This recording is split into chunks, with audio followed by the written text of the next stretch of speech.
Muchos no vinieron a la primera, pero no importa porque vamos a hacer un resumen para que quede todo claro. Yo me presento en primer lugar, soy Gabriel Nassif, médico del hospital, y estamos haciendo una serie de presentaciones para educarnos y aprender sobre enfermedades crónicas, porque siempre todos hemos escuchado de diabetes, de hipertensión, pero pocas veces se entiende muy bien.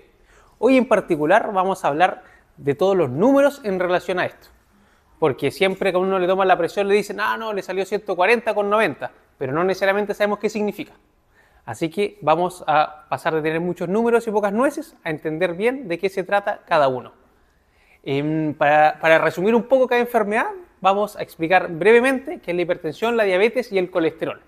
La hipertensión arterial es una enfermedad crónica que consiste en que nuestro corazón, cierto que bombea sangre, se tiene que esforzar más de lo normal para enviar la sangre a todo el cuerpo.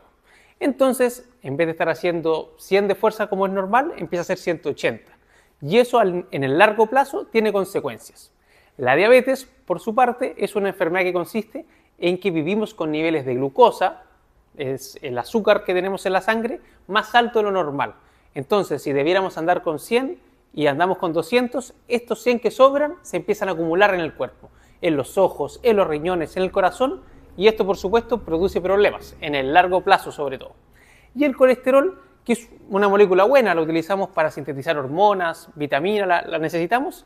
El problema con el colesterol es cuando se acumula en exceso en las arterias, en los tubos que llevan la sangre, como que empieza a acumular basura. Bueno, habiendo hecho este resumen, vamos a ver qué números tienen que ver con cada una de estas enfermedades. Respecto a la presión arterial, a la glicemia y a los niveles de colesterol. Entonces, partamos con la presión arterial. Aquí tenemos un corazón que puse una imagen en que parece literalmente una máquina, porque así es como funciona. Nuestro corazón, que todos tenemos, y en este minuto todos lo tenemos funcionando porque estamos vivos, está contrayéndose y relajándose constantemente. Se está esforzando. Está haciendo fuerza para bombear la sangre. Y la bombea a través de todos estos tubos, que en esta imagen no se ve bien, pero va viajando por todo el cuerpo. Entonces, el corazón podemos medirlo en dos momentos. Hay uno en que se esfuerza, en que se aprieta para que la sangre salga, y otro en que se relaja para volver a llenarse de sangre. Y la presión arterial lo que hace es, o lo que significa es la fuerza con la que estamos enviando la sangre y con la que quedamos cuando se relaja el corazón. Cuando lo medimos haciendo el esfuerzo se llama presión arterial sistólica. Y cuando lo medimos cuando se relaja se llama presión arterial diastólica. Y esos son justamente los números que vemos en el aparato, que se define como normal hasta 120 cuando se aprieta y hasta 80 cuando se relaja. Un poquito más adelante vamos a ver con exactitud estos valores normales que han ido variando con el tiempo. Y esto es lo que les contaba, que el número grande es la presión cuando el corazón se está esforzando y el número pequeño es el corazón, o sea, es la fuerza que tiene el corazón cuando está relajado. Esos son los famosos números. Y si alguien se pregunta qué significa el número de abajo, ese es otro signo vital, que es la frecuencia cardíaca, que quiere decir cuántas veces el corazón alcanza a hacer este proceso en un minuto. En este caso, a esa persona el corazón le late 75 veces por minuto, ¿ya? Pero ahora estamos hablando de la presión arterial. Y aquí es tan importante porque están los valores normales, ¿ya? Y los valores que ya escapan de ser normal. Esto en particular es la información que la Sociedad Americana de Cardiología ha definido, ¿ya? Que está en Estados Unidos. ¿Cómo se definen estos números? La verdad es que con respecto a lo que vemos en muchas personas, ¿cuáles son los valores normales? Porque antes podríamos pensar que 140/90 era completamente normal. De hecho, en Chile, las guías ministeriales todavía usan esos números, pero sabemos que están un poco desactualizadas. Cada vez se exige más a las personas, es decir, se exige que tengan presiones más bajas, porque se sabe que presiones más elevadas, incluso cuando nos llegan a hacer hipertensión, tienen más riesgo. Y aquí lo que nos importa es disminuir el riesgo de que usted se infarte, si ese es el objetivo, que todos tengamos una vida larga y plena. Entonces, los colores son bien gráficos. A medida que aumenta la presión arterial, tenemos más riesgo. Y ahí se va clasificando. Lo normal en Estados Unidos se define menor a 120/80. En Europa 130/80. Pero lo importante, lo que yo realmente quiero graficar, es saber que la presión arterial va variando la exigencia. O sea, tener 120 está perfecto, que es el objetivo. Ahora, si tenemos 135, estamos un poco elevados, pero no quiere decir que esté todo perdido, sino que tenemos que apuntar a volver al color verde, porque esto es dinámico. De hecho, muchas veces hemos escuchado que una persona anda preocupada porque le salió la presión alta, ¿cierto? No, que me la tomaron en el supermercado y tuve la presión elevada. Bueno, la verdad es que probablemente si la tuvo elevada, ¿quiere decir que es hipertensa? No. Quiere decir que en ese momento justo, cuando midieron la fuerza que ejercía su corazón, estaba elevado. Y la hipertensión arterial consiste en que constantemente tenemos la presión arterial alta, porque eso conlleva riesgos. La presión arterial varía mucho y algo que es fundamental es tomarla adecuadamente, que aquí es donde muchas veces se falla. Incluso muchos profesionales en la consulta, estamos conversando con usted, le hacemos que se para a pesarse, la examinamos, se tuvo que subir a la camilla, tuvo que bajar, le ponemos el manguito, le toma la presión, sale elevada, no, sabe que parece que es hipertensa y vaya a tomarse la presión. Y en realidad lo que había que hacer es dejarla descansar y hacer la técnica correcta. Aquí están 8 pasos o 8 características necesarias para que la presión arterial que tomamos valga la pena, que tenga sentido, que realmente refleje la fuerza del corazón. Lo primero es no estar conversando. Yo ahora tengo la presión más alta que cuando estoy durmiendo en mi casa, porque me estoy moviendo, porque estoy hablando. Lo otro es que el brazo tiene que estar apoyado y con el manguito puesto a la altura del corazón. Lo tercero es que el manguito no esté con ropa, que ese también pasa mucho, que a uno le toman la presión y tenía un polerón súper grueso, porque hace frío, llegamos con un polerón grueso y la presión sale más alta. Claro que estamos agarrando el polerón. Después, usar un manguito adecuado al tamaño del brazo. Si le tomamos a un niño la presión con un manguito que usamos nosotros, claramente va a salir alterada. Y no quiere decir que el niño tenga la presión alterada, sino que el instrumento que estamos utilizando no era el correcto. Hay que apoyar los pies, no cruzar las piernas y tener la espalda correctamente apoyada. Y el séptimo punto, que aquí habla de no tener la vejiga llena, básicamente haber hecho pipí hace poco, yo lo utilizo además para ejemplificar otras cosas importantes. Por ejemplo, si usted llegó caminando o está agitada y le toman la presión, va a estar más alta. Si usted viene de haber fumado un cigarro, también va a estar más alta porque el tabaquismo aumenta la frecuencia cardíaca y la presión arterial. Entonces es necesario estar completamente tranquilo. Por ejemplo, aquí tenemos a una pareja que vino a la clase anterior y es buena para hacer deporte. Entonces, cuando sale a hacer ejercicio y está corriendo, si le medimos la presión arterial, nos va a dar 150,90. Y si lo interpretamos mal, vamos a decir, la señora hipertensa, o el caballero tiene la presión alta. Pero si en realidad lo tomamos cuando están tranquilos en su casa sentados, obtenemos 110,70, que es una presión completamente normal. Entonces, es fundamental que la medición de la presión arterial sea cuando corresponde. Si la tomamos cuando alguien está agitado, no hay que esperar que le salga baja, lo más probable es que salga elevada. Así que por eso es tan importante cuando se mide la presión arterial. Ya sabemos qué significa cada número. Hay un dicho español que sale en el Quijote de la Mancha que dice que una golondrina no hace verano.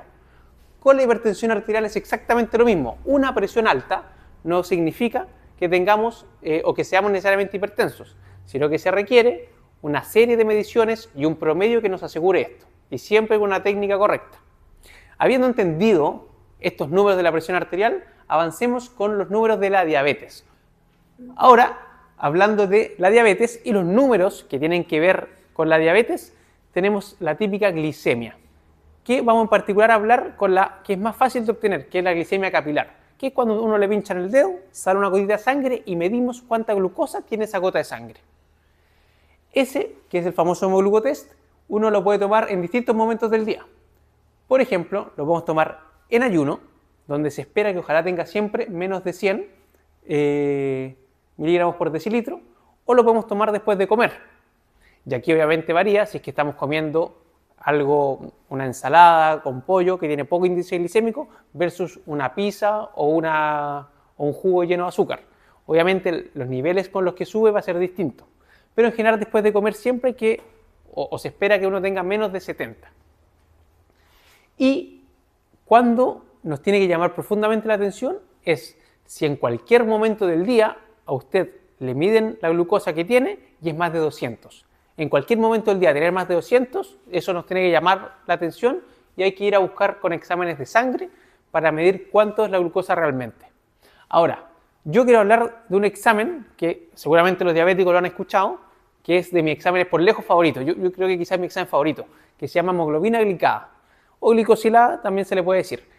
Este examen yo encuentro que es como el mundial de los exámenes, es así extraordinario, porque lo que hace es darnos demasiada información. No nos dice cuánto tenemos de glucosa en un solo día, sino que nos dice cuánto tenemos de glucosa los 3 meses anteriores. O sea, entrega muchísima información. Hay gente que dice, no, a mí me salió el azúcar súper bueno el otro día, y le pedimos este examen y claro, tiene el azúcar altísimo, solo que ese día había comido menos y se tomó el examen habiendo comido menos. Por eso, este examen tiene 3 características que yo quiero destacar. Una es que es un promedio de 3 meses, o sea, mejor información que esta no hay. Ya nos dice la verdad. Uno puede cambiar la glucosa en un solo día, pero no puede cambiar esto. Es como que tuviéramos una máquina midiendo la presión arterial por 3 meses, que sería extraordinario y realmente sabríamos cómo vivimos con la presión. Esta es ese ejemplo, pero para la diabetes, y sí existe. Lo único que destaca, o lo único que es distinto, es que tiene que ser un examen de sangre, o sea que hay que poner el brazo y que nos saquen un tubo de sangre para poder analizarlo, a diferencia de la glicemia del dedo. Y muchos la pueden haber escuchado como la Q7, porque efectivamente no hay cómo esconder, este examen uno no lo puede variar en un día u otro, sino que esto es, así estamos. El valor normal, ojalá siempre sea menor a 6.5. Más de 6.5 uno empieza a hablar de diabetes. De hecho, les cuento así como premisa, en Chile ya se está empezando a aceptar hacer el diagnóstico con este examen. Y yo creo, y aquí me aventuro, que en un par de 10, 20 años más, la medicina va a hacer el diagnóstico solo con este examen para la diabetes. ¿Sí? En realidad eso es lo que más importa, el estado concreto en los últimos meses de una persona, más que un nivel de glucosa puntual. ¿Y aquí lo hacen ese examen? Sí, pues aquí lo hacen, yo lo pido mucho. De hecho, al hospital llegó una máquina japonesa que como que permitía medir este examen con lo del dedo, que sería espectacular. Pues se llevaron la máquina. no se usó mucho y se la llevaron. ¿Y por qué se la llevaron? La verdad es que funcionaba bastante lento. Yo a pacientes de repente diabéticos les pedía para que no tuvieran que sacarse examen y quedaba cargando 10, 20 minutos, como que no era tan práctica al final. Pero de a poco se está avanzando hacia eso. Se sabe que el examen es tan bueno que mientras más cómodo sea medirlo, mejor aún. Entonces, en la diabetes tenemos 2 tipos de exámenes. Unos que miden la glucosa puntual, que puede ser la glicemia desde la sangre en un momento, o el hemoglucotest, que es pincharse el dedo. Y por otro lado, tenemos, que se vendría siendo como la golondrina, que no hace verano, y en otro caso tenemos un examen que es el verano completo, uno ve los 3 meses de verano, ¿ya? Que esa es la hemoglobina glicada. Bueno, y para avanzar con el colesterol, vamos a contar bien de qué se trata el examen del colesterol, que se llama perfil lipídico. Aquí uno mide 4 cosas en general: el colesterol total, el colesterol malo, el colesterol bueno y los triglicéridos. Y vamos a aprender más o menos de qué se trata cada uno. El colesterol total es la suma de todo el colesterol que tenemos en la sangre, ¿ya? Que en realidad suma 3 tipos, ¿ya? El bueno, el malo y uno intermedio. El bueno, claro, el bueno, el malo y el feo. Después podemos medir individualmente cada uno, que está el colesterol bueno, que es una especie de personas que andan limpiando los tubos de nuestra sangre cuando estamos acumulando mucho colesterol. Eso es lo que hace, que se llama HDL. Y tenemos otro tipo de grasa en la sangre que son los triglicéridos, que es una forma de acumular calorías y transportarlas durante el cuerpo, o sea, a través del cuerpo. Este examen uno lo puede variar mucho. Si yo, por ejemplo, hago ayuno o me como muy sano a las 48 horas antes de tomarme el examen, este va a variar muchísimo. De hecho, hay personas que toman una cerveza el fin de semana anterior a hacerse el examen y este se les dispara. Entonces, por eso hay que analizarlo con mucho cuidado y saber bien qué comimos el día anterior. En general, el colesterol total se pide tener menos de 200, el HDL hay que tener lo más alto posible. Y aquí a los hombres se les exige que tengan más de 40 y a las mujeres más de 50. Porque como muchas cosas en la vida siempre es más difícil para las mujeres, a las mujeres les piden que tengan el colesterol bueno más elevado. Y los triglicéridos en general se habla de menos de 150. Pero como les digo, lo que más me importa con los triglicéridos es analizar bien el caso de cada persona, ¿ya? Y lo que han comido. Y efectivamente, si alguien vive con 151, 152, la verdad es que no cambia mucho, ¿ya? Y el último, que es el colesterol LDL, que es el peligroso, el malo, el que se asocia de forma independiente a los infartos. La semana anterior les contaba que una persona que tenga elevado solamente tiene mucho más riesgo de infartarse. Entonces, como objetivo, hay que tener bajo este colesterol, porque es el que se asocia con el infarto. Una meta buena es menos de 70. Pero En particular, este examen, a diferencia de los anteriores, se individualiza mucho. Una persona con más de 80 años, con pocas enfermedades, si tiene 100, la verdad es que está perfecto. Yo no le daría remedio, lo dejaría más o menos tranquilo. Le diría que se alimentara saludable, pero no más que eso. Y una persona que estuvo un infarto antes, por supuesto quiero que este colesterol lo tenga lo más bajo posible, porque el riesgo de que se vuelva a infartar es muchísimo. Y entonces ahora hay que preguntarnos, ¿qué hacemos para controlar la presión? ¿Qué hacemos para controlar la glucosa? ¿Y qué hacemos para controlar el colesterol? ¿Qué hacemos para tener 110,70, para tener 80 de glucosa y para tener 140 de colesterol? Y lo que tenemos que hacer es venir a la próxima clase el jueves, para que sepamos lo que hay que hacer. Así que lo dejo mirar.